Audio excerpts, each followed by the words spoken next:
আজকের একটা নতুন রেসিপি তৈরি করছি। এই পটলের দোরমা বলতে পারেন আর পটল চিংড়িও বলতে পারেন, কারণ এতে চিংড়ি দিয়ে এই পুরটা বানিয়ে প্রথমে এই পটলটা কেটে ভালো করে এর মধ্যে একটা হোল তৈরি করতে হবে, আঁটিগুলো বের করে নিতে হবে। পটলের শাঁসটা বের করে নিয়ে চিংড়ি মাছ, কাঁচা চিংড়ি মাছ ভালো করে পেস্ট করে নিয়েছি।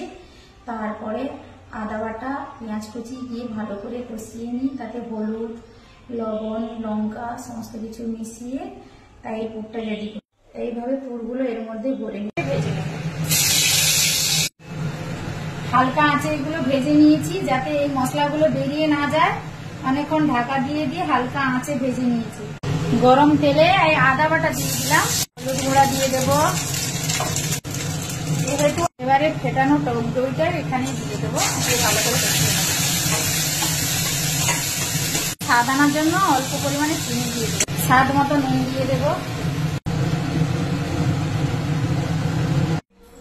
এই পটল চিংড়ির দোরমা রেডি হয়ে গেছে। হ্যাঁ, বিশ্বাস করবেন না, দারুণ হয়েছে, খুব দারুণ টেস্টি, ডেলিশিয়াস।